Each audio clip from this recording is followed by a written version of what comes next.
Hello, my name is Jeffrey Nicholas. I'm an associate professor of philosophy at Providence College. This is a lecture on types of moral theory, in which I will go through a variety of moral theories and talk about them in general. This is an introductory lecture and should be considered as such. And I hope that this benefits you and you learn something from it. So let's just orient ourselves in terms of what we're doing here. So ethics in general is the study and evaluation of moral theories and principles. So this lecture might fit into an ethics class in the sense that what we're doing is looking at different types of moral theories and principles and suggesting how they relate to each other. And that might open up some ideas for evaluation. And certainly as we go through the discussion, we will look at different ways of evaluating some of the moral theories that we're going to go over. In general, we can divide ethics into three kinds of areas: meta-ethics, normative ethics or moral philosophy, and applied ethics. So meta-ethics is the actual evaluation of normative theories that we're going to be talking about and the normative principles. And applied ethics is where we take those moral principles and we apply them to specific situations. So what we're looking at in this lecture is the second category here, normative ethics or moral philosophy. And this is the development and defense of normative principles and theories or discussions of the good life. So we're really talking about the different kinds of theories in philosophy that tell us, what's right to do, what's wrong to do, what kind of character we should have, what kind of virtues we might have, how we should approach moral problems, that sort of stuff. So the meta ethics is where we study what we're talking about in the normative ethics. And the applied ethics is where we take those normative principles and we apply them to some situations. Now, the reason I bring this up is you can't do one of these really without talking about the other two. So certainly as I talk about the moral principles or the moral philosophies that we go through in this lecture, I will be applying them and at the same time evaluating them in terms of each other. But the whole goal of this particular lecture is to orient the moral theories in relationship to each other. And so to do that, we just begin with this chart here, right? And so you can see that in general, we can divide moral theories into relativism and universalism. Relativism itself can be divided into two types of moral theories, ethical subjectivism and cultural relativism. So ethical subjectivism is the idea that the individual, him or herself or themselves, is the person who makes the ultimate decision about what's right and wrong to do, or is the ultimate judge of right and wrong, right? And so there is no way of saying to another person, your moral opinion here is wrong or your moral opinion here is right, because all you're doing is stating what your own subjective position is. And so it's relative in the sense that there is no objective moral principle that everyone should follow. Cultural relativism, on the other hand, says that the culture determines what is morally right or wrong. And so there is, in some sense, a judge about the individual person, right? So if your culture believes that euthanasia is correct, then for your culture, euthanasia is correct, and you should either allow euthanasia or approve of euthanasia or something. But if another culture says that it's wrong, then for their people, then euthanasia would be wrong. So cultural relativism here, there's still no objective ethic, no objective moral principle, but it's the culture that determines what is right and wrong. So it's relative to the culture. Now, I have a whole lecture on relativism, and I encourage you to go and look at that lecture on my YouTube channel. I'm not going to spend any more time on those two theories. What we're going to focus on is universalism. So universalism, we want to distinguish that from absolutism. Absolutism would be the idea that here's a moral principle and you cannot break it at all, or here this is a moral theory and it says there's no bending of the general principles that are involved in this moral theory. So there's a significant difference between whether we are going to. So the primary difference is that universalism says there is an objective moral standard but it does not necessarily say that there's no sort of bending of the rules. So if we take an example like lying is bad, right? Then there might be situations in which some versions of moral theory would say that lying is bad in general, yes, but on this particular occasion, it may not be bad. And we'll look at some of those. And then the absolutists, though, would say lying is never allowed. And we'll look at some of that as well. Now, universalism. So universalism is the idea that there are objective moral principles or an objective moral view of how we should act in the world, right? So that comes in two varieties: action ethics or action morality and character morality. And so as you can tell here by these terms, the focus is either on the particular action or on the character of the person, okay? So action moral theories fall into deontology or duty ethics, and utilitarianism or principles of greatest happiness or consequences. And we're going to look at those to kind of distinguish them and talk about some of the problems that they might appear. And then character ethics come in the version of virtue theory or care ethics, and we'll look at that in a little in some specificity as well. So the general picture here then is that there are two overarching branches in moral theory: relativism and universalism. Relativism has two smaller branches. Universalism has two smaller branches, and then each of those branches has two smaller branches. And we're going to focus on universalism as we go through this discussion.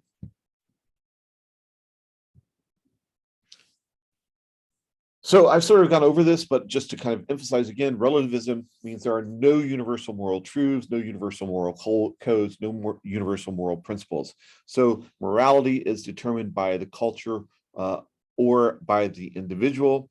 And that's important to keep in mind as we talk about what universalism is, because here there is some truth about moral principles that apply to everyone, right? So many people in our culture, and when I say our culture, I mean Western so-called liberal democracies, adopt some sort, at least in principle, or at least give lip service to some form of relativism because they think that it is the best way towards tolerance. And I addressed that issue in my other lecture. So the reason that we're focusing then on universalism is to kind of give some background to this universalism and to make sense of what we mean, because even though we give lip service to relativism, most of us are in fact universalists when it comes down to it, right? So we do believe, for instance, that the people who flew planes into the World Trade Center towers, they were wrong. We don't think that's relative. We think that's a universal principle that they were wrong. And so that's what we're going to really be thinking about here in terms of truths and moral principles and how they apply to everyone. And then again, we've already talked about ethical subjectivism, cultural relativism. So I'm going to skim over this, but you can come back or you can pause the video right now to kind of look at this and think about what these types of moral theories are and how they might apply. And then ethics of character and ethics of action. And we're going to start with the ethics of action. So what ethics of action does is it looks at particular acts, usually isolated from the whole human life, although there can be some context there, but usually isolated from the whole human life. So we're not worried about the character of the person as much as we are worried about or thinking about the particular action and whether it's right or wrong, regardless of who is doing it. Right. And so it's the action itself that determines the rightness or wrongness. So it's consequences. I call it teleological there, or deontological. It's focusing on the duty. Ethics of character then looks at the type of character that we are and want to become in order to evaluate and determine how we should live and how we should act in particular situations. And this is certainly teleological. And we'll look at what the different kinds of teleology are that are involved here.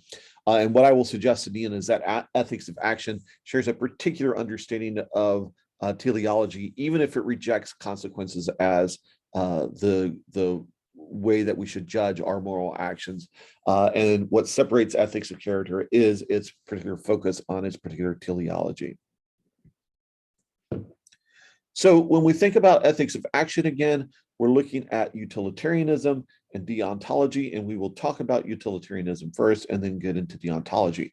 The reason that we'll start with utilitarianism is if you're not an ethical relativist, typically in liberal democracies, you adopt some form of utilitarianism. It's most obviously aligned with capitalist market, right? So the idea behind capitalism is that it is the best way or best means of finding satisfaction for everyone's desire. So there's a utilitarian there, and what we're looking at is the consequences of what's going on. Right now, there are two people that are primarily involved in utilitarianism's defense. It's Bentham and John Stuart Mill.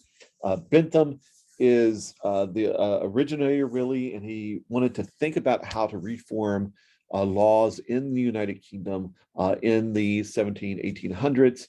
And so he said, we have to look at what the utility of the law is.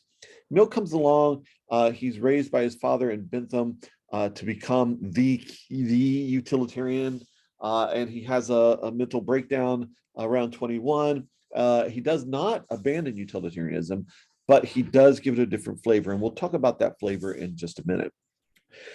Deontology looks at the nature of the action itself and not the consequences, and so we want to disregard the consequences insofar as we can to determine the moral quality. So Kant, Immanuel Kant in the 1700s in Germany, or Prussia really, is talking about the moral worth of the action regardless of the consequences. And we'll talk a little bit more about that as we get into Kant. And then just to kind of orient ourselves, virtue ethics aimed at producing the correct habits in people so that they are living a virtuous and fulfilling life. This is the kind of ethics that you would find in ancient and medieval times in Europe: Plato, Aristotle, Augustine, and Thomas Aquinas. And then care ethics is a more recent development. It is a branch of feminist ethics, and it's looking at the particular character of care, the development of care, particularly as oriented around the way women think about moral problems in general as a way of being. And we'll talk a little bit more about what that means in a little bit. So we're starting with utilitarianism. Utilitarianism focuses on the consequences of the action, right? So what is it that we're trying to do to judge the action that we're doing? And so the focus of utilitarianism is on the beneficial and harmful effects that result from an action and affect the people or the beings involved, including the person performing the action. So a lot of criticisms of utilitarianism is that it involves the individual sacrificing him or herself or his or her own desires. That's not quite true in terms of the way that the theory is set up.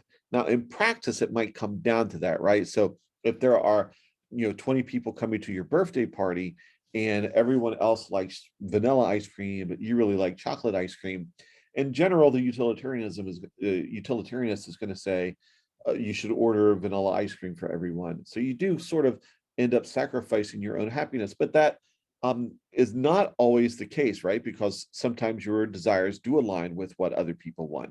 So that does become problematic in later stages. But before we get to that point, I just want you to focus on the idea that what utilitarianism is looking at is the beneficial and harmful effects, both seen and in some cases unforeseen but predictable, that affect all of the beings involved, okay? So when we talk about the consequences, we're talking about any kind of consequence: the physical and emotional, the intentional and the unintentional, the obvious and not so obvious, the immediate and mediate, and it includes everyone that's affected, right? And we can add here in terms of physical and emotion, we can talk about spiritual consequences, we can talk about intellectual consequences.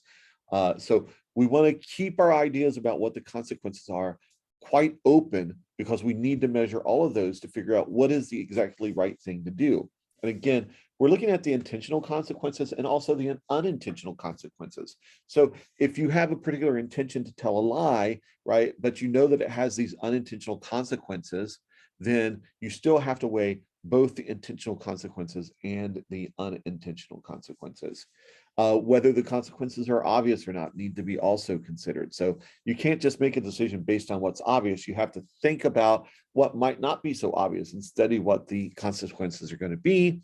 And then you also have to consider both the most immediate consequences, but also long-term consequences. So right now, it might be physically pleasurable for you to cheat on your partner, and your intention is to enjoy that physical pleasure, but there is an unintentional possibility that you might harm someone that may not be obvious, and so you have to think about it. And it's certainly not immediate, right? Because the harm to that person is only if they find out about the cheating and then what that means. So it's more distant. But all of those parts of the action have to be considered. All the parts of those consequences have to be considered in determining whether this particular act is a right or a wrong act. We also have to consider the probability, right? Firstly, because human free will, but also because of the complexity of what's going on. So we have to go with our best guesses all the time. Not everything is written scientifically down. Certainly, Mill thought that there was much more power to determine what the consequences will be for many of our actions. But in reality, the human action is so complex, and we live in such social circumstances that the chance of something happening has a probability to it. The more complicated the situation, and the more complicated or more number of people that are involved. So we have to think about what's most likely, and certainly what's most painful, as well as what is probably going to be pleasurable there. So we have in some sense, an obligation to knowledge, but the obligation is a utilitarian obligation. It's not an obligation in itself. It is a sense of the to actually engage in utilitarian ethics. We are required to increase the happiness, to think about what to have knowledge of what we're actually doing and the information that's involved in that doing it.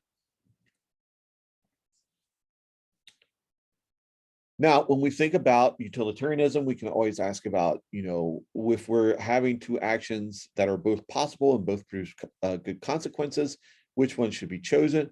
And the answer is always going to be that with the greater good. So utilitarianism is a very strict standard in the sense that you always have to do what produces the greatest good for the greatest number. That's called the principle of happiness, the greatest good for the greatest number. You've probably heard this principle before. And it's certainly one of the ideas behind capitalism, that the allowing the market to act to determine the distribution of resources produces the greatest good for the greatest number, because it reduces the cost of those decisions in terms of the time that it takes to determine, who gets this roll of toilet paper and who gets the vaccine, that sort of stuff, while increasing the amount of good, supposedly, right? And then that becomes an empirical question.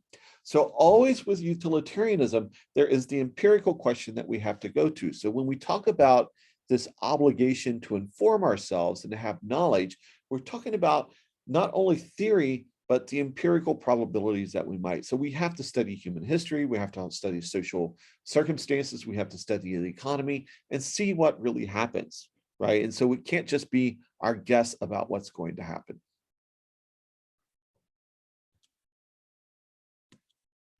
Another question that we might have is it justifiable to perform an act that is not in itself evil, but produces mixed consequences, some of them beneficial and others of them harmful?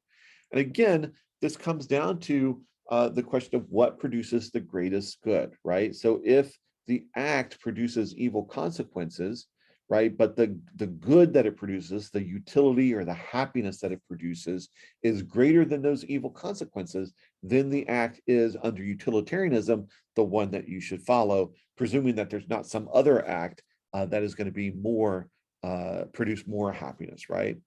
So good consequences certainly are inseparable from bad consequences in almost everything that we do. And so what we're looking for is that good consequences are equal to or outweigh the bad consequences. And it doesn't matter whether the bad consequences are directly intended or not. What we're really looking at are those general questions about utility and happiness and the principle of what we're trying to do. So I want to focus on a couple of examples to make sure that we get a real sense of what utilitarianism is asking us to do. So let's take the example of an ectopic pregnancy. This is when the zygote, rather than burying itself in the uterus, travels down the fallopian tube, and we have an ectopic pregnancy. Now, this becomes dangerous to the mother's life because the fallopian tube can explode, and there will be bleeding and destruction of the vessels in that area, and the mother can die. So the only way to really solve this situation is to surgically remove the fetus. Now, when we're talking about consequences here, obviously the consequence of removing the fetus is to protect the mother's life. But of course, there's an unintended consequence, which is to have an abortion in this case. And that means ending the life of the zygote that is in the fallopian tube.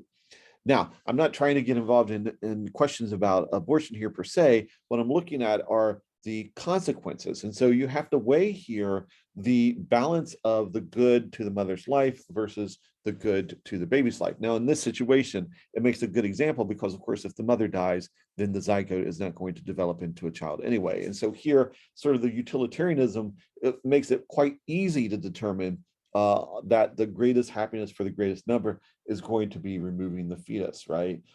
Even though there are bad consequences here, and even though those consequences are unintentional, right? So we want to keep that in mind as well. Now, there are other consequences that we might think about here. So there could be the mother's conscience that will weigh on her throughout the rest of her life, and there might be other sorts of issues that we can talk about. But we're talking about the most obvious ones at this point. But let's look at a couple of others. So there's always the famous example that you are living in Nazi Germany and you're hiding Anne Frank in the closet under your bed or wherever it is that you're hiding Anne Frank, and the Nazis come and knock at your door and they want to know, is Anne Frank here, or are you hiding any Jews? And so the question is, do you lie to the Nazis? Now, it's important to remember that under this example, for utilitarianism, lying is not in and of itself bad, right? No action is good or bad by itself. It's always dependent on the consequences. So a utilitarian would not say it's okay to do something bad here, right? Because lying is not by definition bad, right? As it would be in many other moral theories. But the question is, what is the action? What are the consequences that happen, right? So if telling the Nazis a lie protects Anne Frank and no one else gets in trouble, then the consequences here are going to be much better than if you tell the Nazis that Anne Frank is here and then Anne Frank loses her bed. Now, of course, we have consequences that are seen and consequences that are unforeseen. And we also have the issue of probability here, right? So what's the probability that the Nazis will force their way in and look for Anne Frank? What's the probability that they'll go away and someone else will tell that Anne Frank is here, right? So there are all these kinds of probabilities that you have to weigh. So part of the problem for a utilitarian position is that when we make these decisions, it takes quite a bit of time to weigh out the consequences and figure out the probabilities and measure the goods and bads that are involved here. Another example would be telling the cops that your brother is on meth. What would be the consequences there? Would it be a way of helping your brother? Would it be a way of hurting your brother? Probably in this situation, it's a way of helping your brother. That's what you're trying to do. And we're presuming that the cops are going to take care of your brother. Now, obviously, again, circumstances come into effect here. If you are a Black person living in the United States, you would not tell the cops that your brother is on meth because it's most likely that they're going to shoot your brother, right? We've seen this over and over again in various videos over the last 10, 15, 20 years, right? So again, probability comes in there, social situation comes in there, et cetera, et cetera. The other thing to think about here is we're taking very obvious and easy examples, but I want to talk about the difference between Bentham's version of utilitarianism and Mill's version of utilitarianism. So for Bentham, all consequences, physical, intellectual, psychological, social, spiritual, etc. They are all equal. Okay, so eating chocolate ice cream might be good for you, and reading Frankenstein might be good for you. For Bentham, those are comparable, right? And so again, we go back to sort of the idea of capitalism. Everything is comparable because we have money by which we can trade things, right? So if you would pay $5 to eat some Ben and Jerry's ice cream and $10 to read Frankenstein, then you probably favor Frankenstein over ice cream.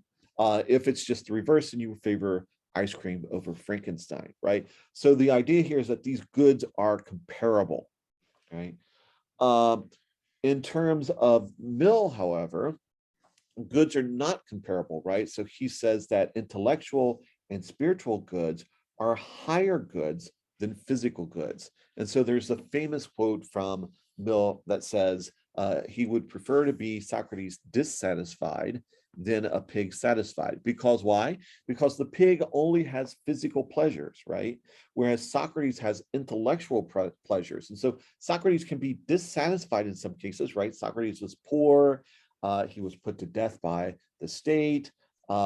He didn't have, a lot of friends that would support him. Well, he had some friends, but not, he didn't have enough to win over the state, right? But it was better to be Socrates pursuing these intellectual questions and being this great intellectual mind, even with that dissatisfaction, than to be a pig like Babe, or a pig as in Charlotte's Web, where there's all this pleasure there and they get all of their needs satisfied. So there is a difference here in the way that we think about these examples in terms of whether we're a Benthamite or a Millian. Now, Mill says that the reason that we know intellectual and spiritual pleasures are better than physical ones is that because people who experience both the physical and intellectual and the spiritual pleasures will tell you that, whereas someone who only experiences the physical pleasures, their information isn't full. So you can't, so this goes back again to that utilitarian duty to inform yourself of the consequences of what you're trying to look at. Another difference between Bentham and Mill is that Mill allows rules to be used as a decision matrix. So Mill is quite aware that the elaborate calculus that Bentham creates to help us determine whether this action or that action is right or wrong is too complicated for everyday life. And so Mill says that what history does is teaches us those rules which in the end produce the greatest happiness for the greatest number. So do not lie. Why? Because for the most part and for most people, lying always produces worse consequences than good consequences, right? Do not murder, same reason.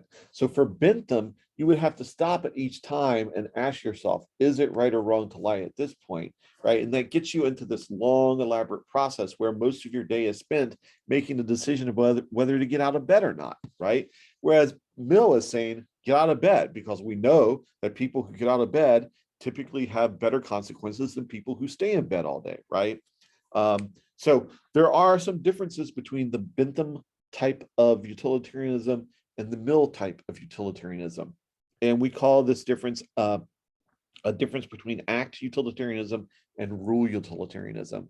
In the end, however, Mill's justification has a weakness in the sense that if we're really going to be utilitarians, then we have to judge each action by itself, because in a certain case, for example, telling the Nazis that Anne Frank is under your bed is better to lie, right? We would say that it's going to produce much better consequences to lie than it is to tell the truth in that situation.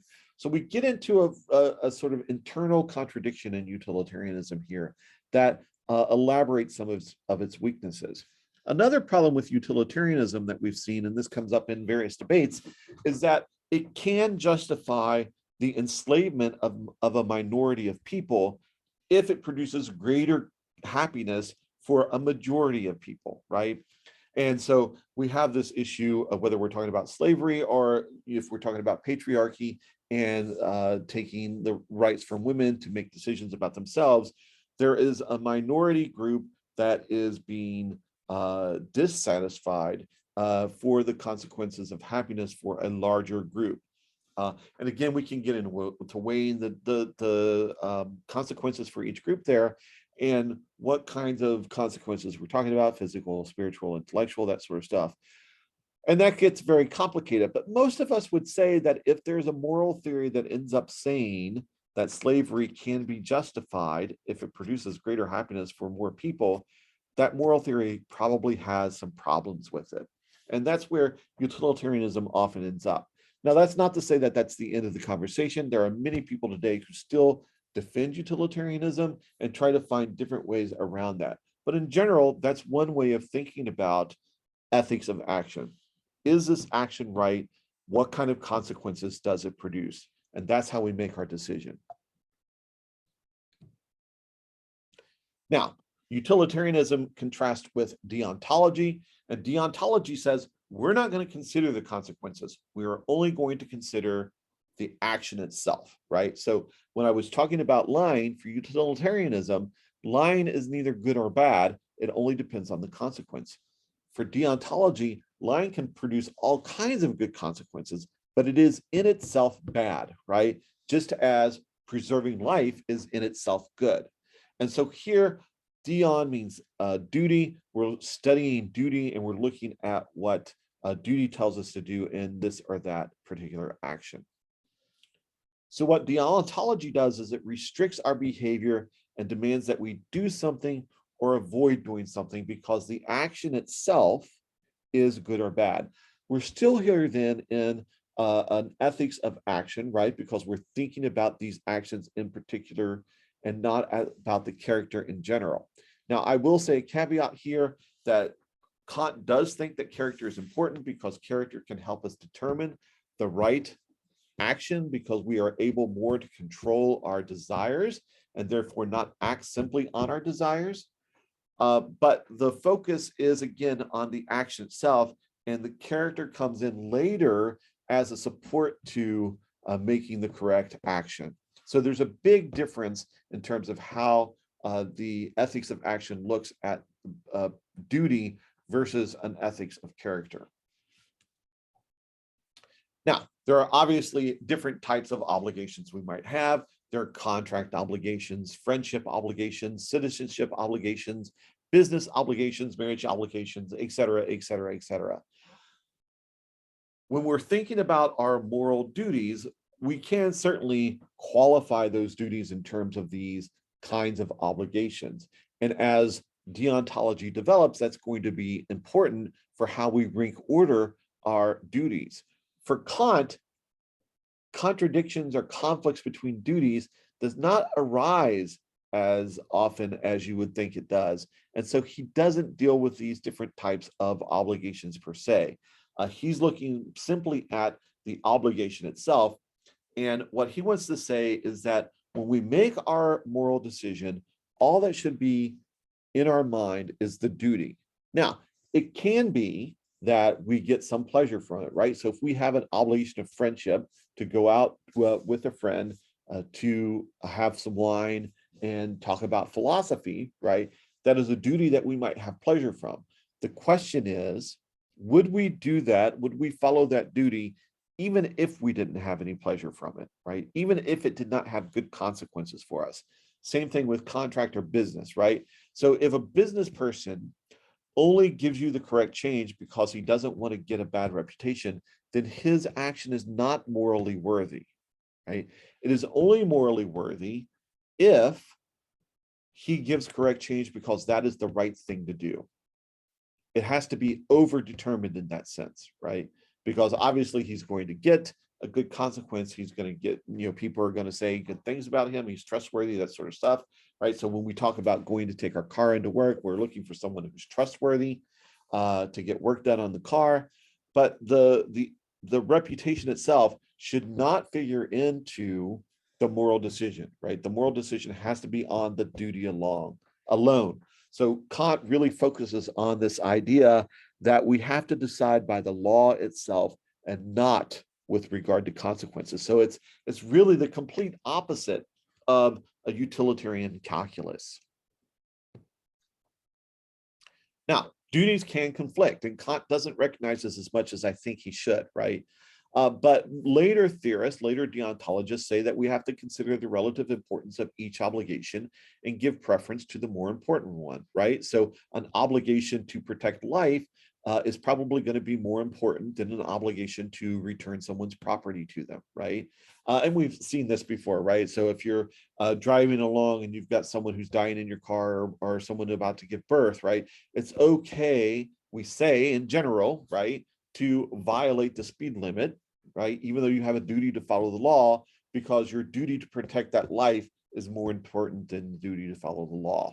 Now, I don't know that Kant would allow this, right? Because he does say that the importance of not lying has to outweigh any consequences. So one of the criticisms that we see with Kant, as we'll get to, is that you cannot lie to the Nazis, right? You have to tell, you cannot lie. It doesn't mean that you have to tell the Nazis the truth, right? You could be quiet, which might be evidence enough to the Nazis that Anne Frank is there, or you could perhaps fight the Nazis or do some other thing, right? But you cannot lie to the Nazis because that disrespects them as a person.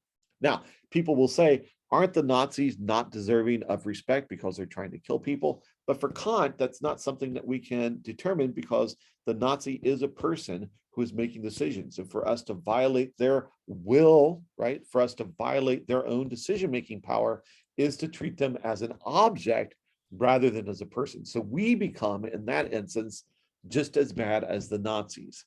In this case, Kant is an absolutist as well as a universalist, right? So it's absolutely wrong to lie in any situation, right? And when it comes to telling the cops the truth about your brother being on meth, there's a little more wiggle room there, because you do have a duty to tell the truth, but you do not have a duty to tell the truth to the cops if they are not asking you the question. And you do have a duty to help your brother, but that duty does not mean that you have to tell the cops that your brother's on meth. Maybe you take your brother into the drug rehabilitation center on your own without involving the cops, okay? So there is an absolutism here with some of the duties, not with all of them, but certainly with some of the duties. And there is a division that Kant brings up in terms of this.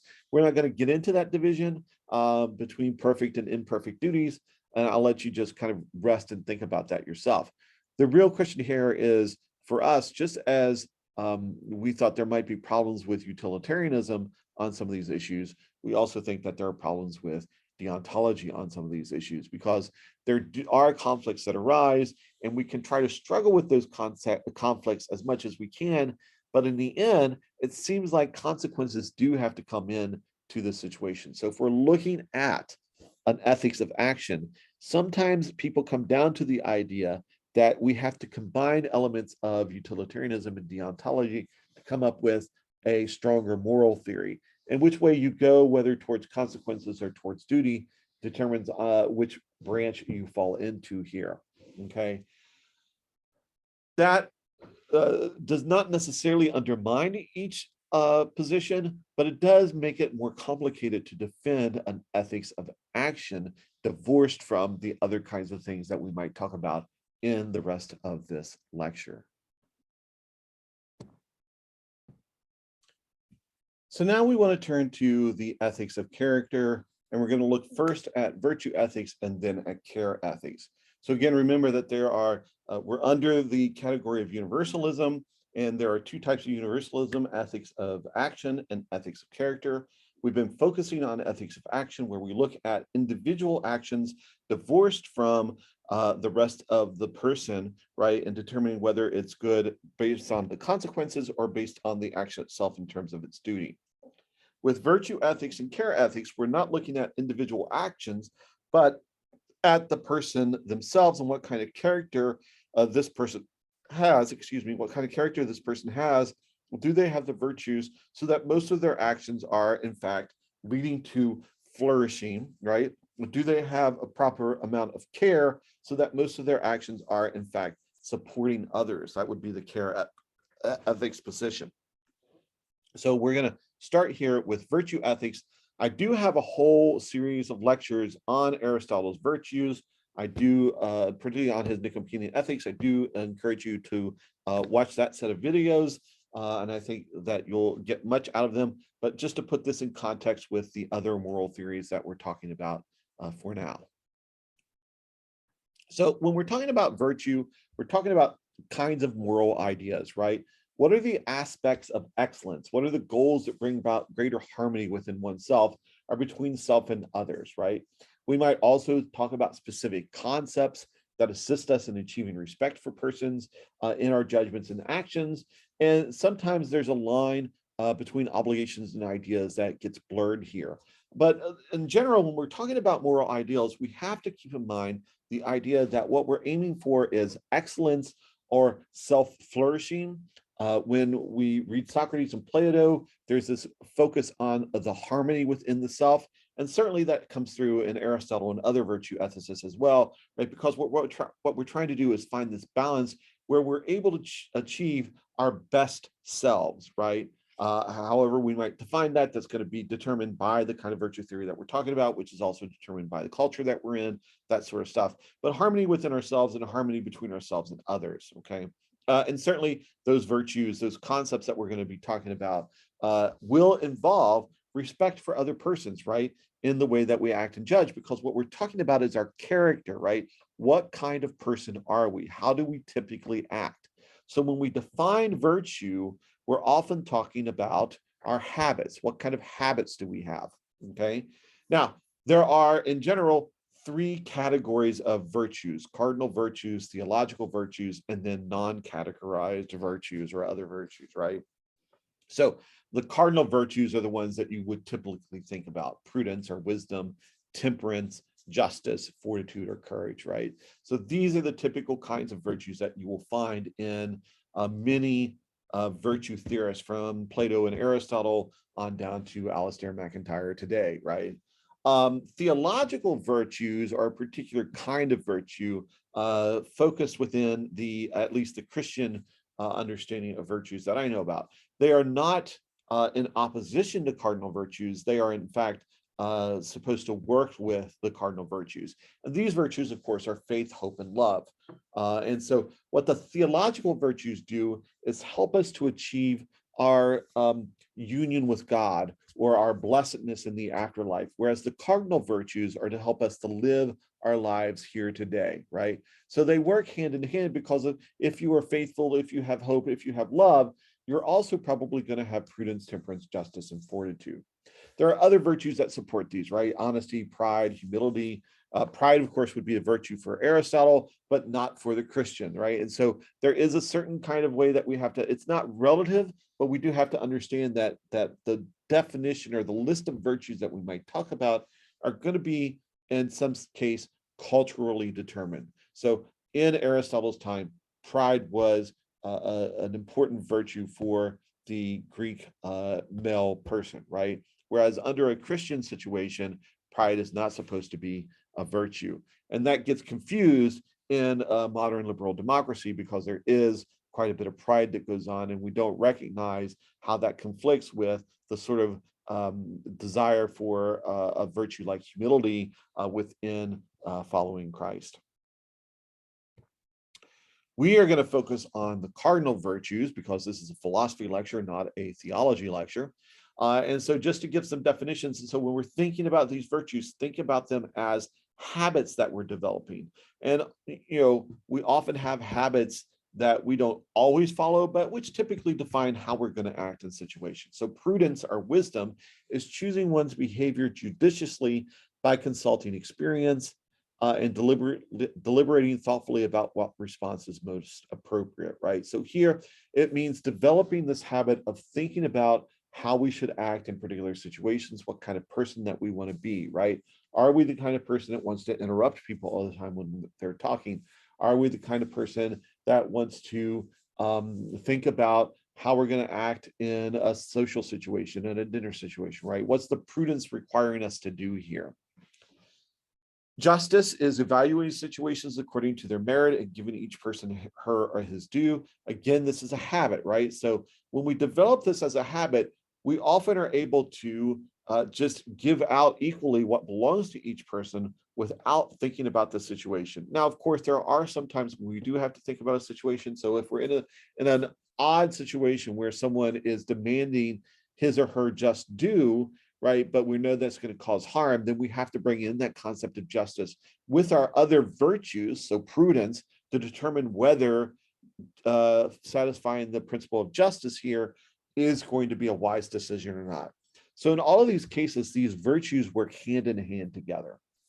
Temperance is in exercising control over our own desires, right? So maybe not eating the second piece of cake, or maybe not running 5 miles when running 4 will do, or in the case yesterday, stopping shoveling the snow when we have 4 feet of snow, because I know if I keep shoveling, it's going to hurt me, right? So temperance is exercising the control over our desires, and that has to go with justice and prudence, right? What is the proper desire that I should have? And for Aristotle, for instance, virtue is always going to be determined by the person's natural inclinations and also the social situation, right? So if I am an Olympic marathoner, right, eating that second piece of cake probably isn't a big deal. But if I am a philosopher in the 21st century who sits down at his job most of the time, eating that second cake and maybe even eating the first piece of cake, it's probably not such a good idea, right? So prudence has to come in there. Justice also has to come in there. So how many pieces of cake are there? Is there enough cake for everyone to have 2 that wants to, right? And then that leads to courage. Courage is steeling the will, reinforcing resolutions, and relentlessly seeking the truth, for instance. So being brave in the situation in the right way, and the right. So someone who is in the military has a certain amount of bravery that they have to be, that's different than someone who is a school teacher, right? We do not expect, typically, we should not expect teachers to stand up against gun-wielding maniacs, right? Again, this is a situation where in today's world, we do expect certain kinds of virtues from people that are probably not just, right? Because teachers are not trained to handle those situations. And we are being unwise as a culture to demand that teachers do train that.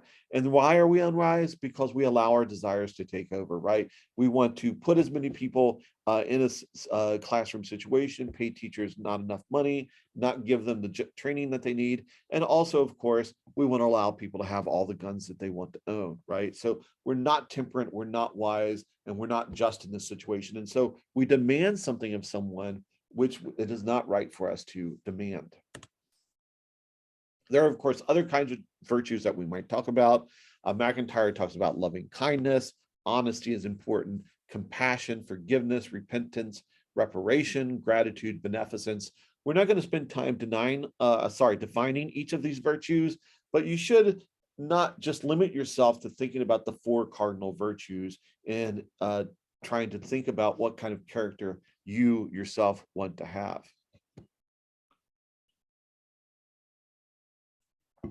Now, our ideals or our moral character, our moral virtues can compete with other ideals and obligations.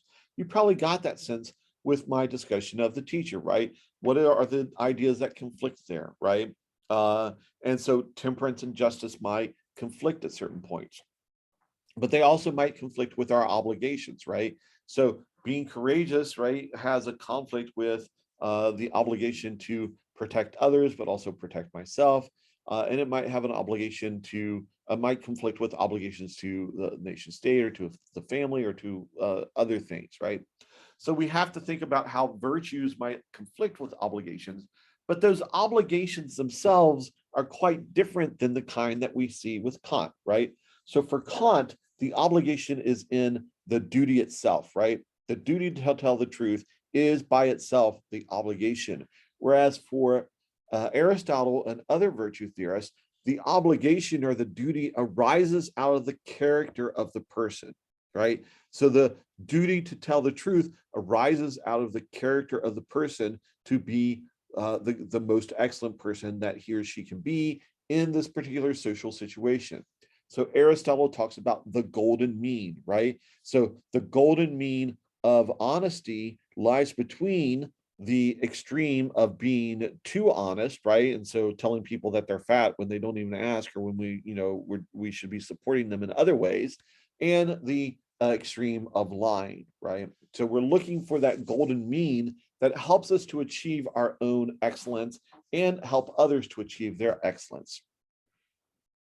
And again, there's an emphasis here on the greater good in a certain sense, right? But the greater good here is not defined as the mere satisfaction of desires, the pig being, satisfied, or even in the idea of happiness as a satisfaction of desires, but in terms of the excellence of the character. So I said before when I started this conversation that there is an understanding of happiness, or it's the satisfaction of desires, that utilitarianism and deontology share, that virtue ethics does not share. And that's exactly this, that deontology and utilitarianism define happiness as the mere satisfaction of desires. Now, Mill gets away with it a little bit because he says we have desires for spiritual growth and intellectual growth, right? And so he has this hierarchy there. But it's still this idea that it's a desire that needs to be satisfied rather than the excellence of character that we're aiming at. So when we talk about the greater good in these two situations, the consequentialist, right, and the deontologist are talking about the mere satisfaction of desires, however those are defined, whereas the virtue theorist is talking about the excellence of character, right? What kind of person do we want to be? What kind of flourishing do we want to have? So there's always an emphasis for the virtue theorist on exercising the greatest amount of abilities that we have to the greatest extent that is possible. And that's not necessarily the same thing as desire. There is a connection there, and I encourage you to watch some of my videos on McIntyre and on Marx to kind of put those together. But the real focus here is on the excellence of the character, which means forming the kind of desires that we have.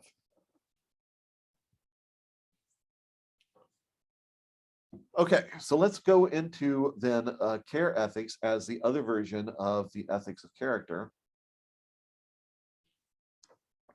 And again, care ethics arises in the 20th century as a new development of feminist ethics. And it arises out of actually a psychological discussion of moral development. And the original understanding of this moral development, developed by Kohlberg at Harvard, divides moral development into 6 stages: the pre-conventional punishment, conventional, and post-conventional. And so we move from a stage of obedience and punishment, right? So you do the right thing because you want to obey your parents or you want to avoid punishment, into sort of this individualism, instrumentalism exchange. So you do this for me, I'll do it for you, or this is going to get me the rewards that I want. So that's the pre-conventional stage, which is usually up to about 5 or 6 years. And then we move into the good boy, good girl stage. And that's where you want to be a good boy, you want to be a good girl. And so you're not simply doing things because your parents say so, but because you want to be a good person. And then that moves into the law and order stage. And you do something because the law says it should be done, or because this is the orderly way to do it in society. And then there's finally the post-conventional, which has 2 stages itself. It's a social contract. So you see yourself as forming contracts with other people in society to follow these kinds of rules. So, right, you don't break business agreements, you don't lie to each other unless someone asks you if they're fat in this dress, right? So that's part of our social contract. To finally the highest stage, which is principled conscience, right? And so our conscience tells us what to do, and it's not because we made a contract, it's not because of law and order, it's not because we're trying to be good or bad, it's because this is how our conscience is formed. Now, Kohlberg says that these higher stages are determined from the fact that there's more autonomy, or people feel happier in these later stages than they do in the earlier stages. So that's how he's defining what the highest stages are. Now, Carol Gilligan comes along and she criticizes this view for a number of reasons. First off, it emphasizes abstract reasoning. right? So the fifth and sixth stage are very abstract, right?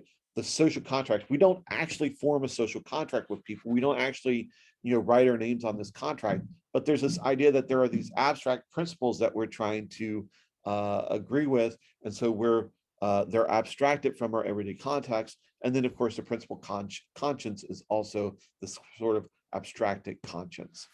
A second thing is that, according to Gilligan, women use more empathetic methods of moral decision making rather than these abstract reasoning. And I'll give an example in just a minute of what that means. And finally, the original version seems to favor a disequilibrium in the cognitive structure rather than a disequilibrium in the social structure as a gate to moral development. So how do we judge these moral developments? Is it because our cognition is becoming more abstract, or is it because we're developing more and more relationship with others in the social context? So Gilligan reconceives these stages. So there's the pre-conventional stage where the goal is individual survival, right? And this makes sense, right? The baby or the small child wants to survive, and that's what the focus is on in terms of rewards, punishments, doing what you're told, et cetera, et cetera, et cetera. And then there's a transition stage from the pre-conventional to the conventional, where there's a move from selfishness to a recognition of responsibility to others.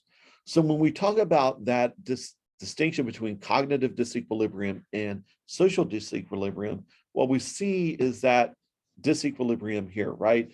In the selfish stage, right, there's a disconnect between myself and others, and then I move to this recognition of responsibility to others, right? So I'm trying to find that equilibrium between myself and others so that I begin to see self-sacrifice as itself good. So I do things for others because I want to find a balance between myself and others, and sometimes that requires sacrificing my own desires for the other.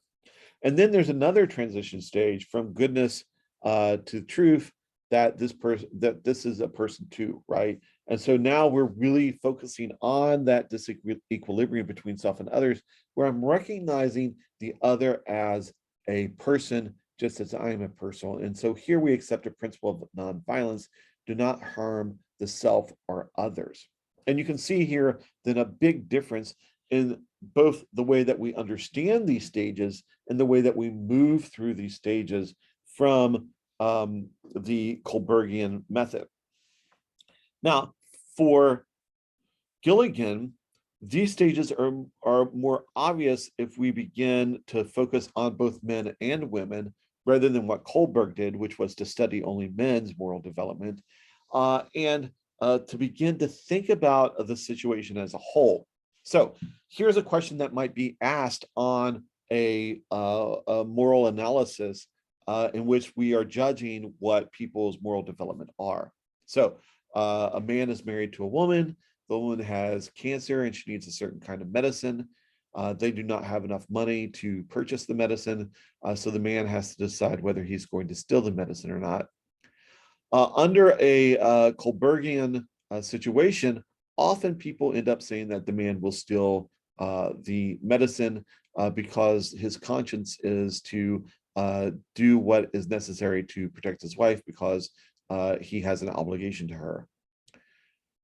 What many women and feminists will do is criticize that position, because what it ends up doing is jeopardizing the man's freedom so that he might get arrested, right? And in that case, not only does the woman not have the medicine, but she does not have the one person there who is most important to her in terms of her relationships. So there's a preference here for looking at the situation in terms of the relationships that are involved versus the kinds of duties and obligations that are involved.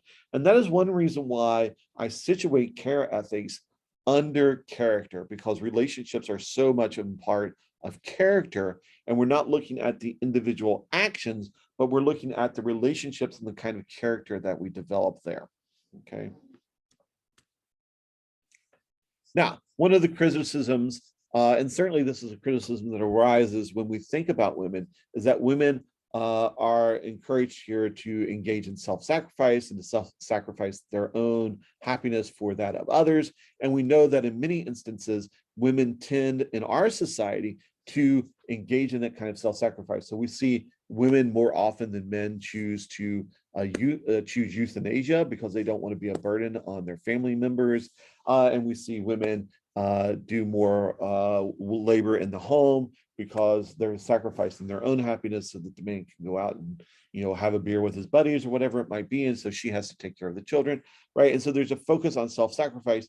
And what Gilligan wants to say is that in a mature care ethics, there is a balance between self-sacrifice and concern with the self. So there is not necessarily this desire to just be self-sacrificial and not care for oneself. In fact, the ultimate value of care is, of course, sorry, I skipped it, is to do no harm to self or others, right?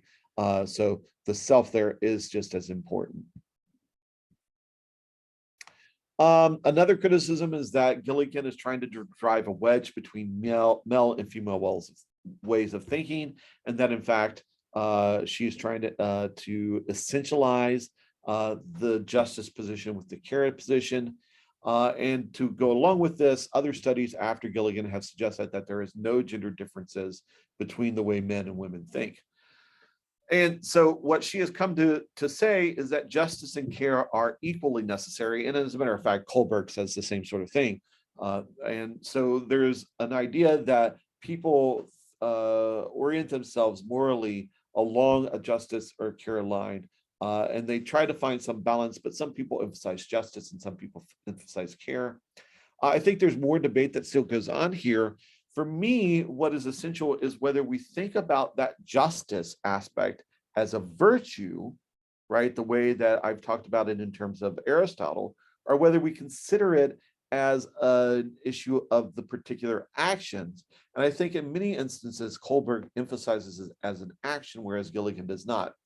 And one of the reasons I say that Kohlberg does that is because Kohlberg has said himself that he mirrors what Kant says, right? So his highest stages of moral development are aligned with the Kantian moral development. And as we've seen, Kant is about moral action, not necessarily moral character, although he does say character can be important. So I think if we go in that direction, then justice is something different from care in a way that none of these thinkers have quite articulated. But if we go in a different direction and think of justice as a virtue, then justice and care are equally necessary as different types of virtues that an individual develops in terms of their character. Okay, so I've said quite a bit there about the different kinds of moral theory.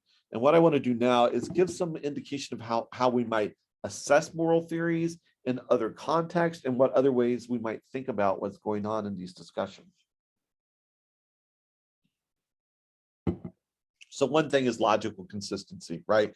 And I've pointed out some logical inconsistencies in the Kantian position, the Deontology, in the Utilitarian position, in the virtue position because of the different list of virtues that we could talk about, and then also in the care position in terms of how we conceive of justice, how we conceive of care.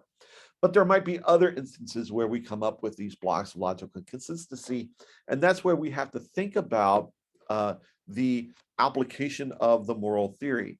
Does it lead to more logical consistency or does it lead to more logical inconsistency? And that's where our intuitions have to come into play. Now, in general, I would say that we should not trust our intuitions simply as they are. We are raised in certain kinds of families, we are raised in certain kinds of religions, we are raised in certain kinds of social contexts. And I believe that in our present liberal democracies under capitalism, our intuitions are often skewed, right? And particularly they're skewed to understand human beings as essentially competitive. And there's no evidence that that is true except under capitalist institutions. So if we look at other cultures outside of capitalism, we see that there's not as much competition in that same situation. So we always have to question our intuitions, and there has to be a give and take between moral theory and intuitions. But when it comes down to it, when we're judging a particular moral theory, we do have to rely on our intuitions to some extent. And then we have to relate those to other theories. What would, in fact, become a better theory? How might we reconstruct these? And of course, moral philosophy develops over the years and over the centuries by playing off of different moral theories. Okay, and so those are things that we have to, and so there has to be a balance here between logical consistency, intuitions, and other moral theories. And we have to think about this whole picture in terms of how we want to make our own decisions and live our lives, and how we're going to give advice to others who come to us for that kind of moral advice. Now, one thing that we have not talked about, and one way that we can think about moral intuitions, are general moral principles that are in some ways outside of these moral theories. All right. One of the most obvious ones is what we may call the principle of equal respect, or the golden rule. And I'm stating it here as treat each other as you would want to be treated. You can find this golden rule in every religious document that I know of, and in many moral theories themselves. And so here we have a principle that could be applied to action, but could also be applied to character. And so this might be one way in which we try to understand what we're supposed to do in a particular situation. So if we do have Nazis knocking on the door, what is the role? What is the moral rule requiring us to do? How do we treat that other person, the Nazi, as we ourselves would want to be treated, right? Principles of the common good. So here we're producing happiness or good for all, not just a self. And that might look like utilitarianism, but it may not look like utilitarianism. Certainly there are certain duties that we have to everyone in general, right, to produce happiness, right? And that could also be part of our character. Character growth comes in here. What kind of person do I want to be, and what kind of person do I want to become? And we can think about that in terms of action, but also in terms of character itself. Two other moral theories is relationships and community. So how do my actions help or harm the relationship? Is the relationship supportive of each member's growth? And then how do my actions help or harm this community? Does it support the community's growth and the community's ideas and ideals of itself? So these are other principles that we might think about to help us judge the moral theories that we're evaluating, and also to think about our own moral lives as we go on in those lives.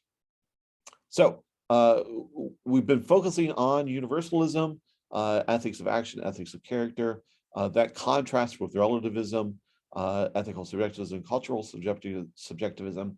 While there is a lot of debate within the ethics of action and the ethics of character, and it seems like there's a big disagreement between deontology, utilitarianism, virtue theory, and care theory, we do want to come back to some of those principles that I just talked about. For example, the golden rule, right?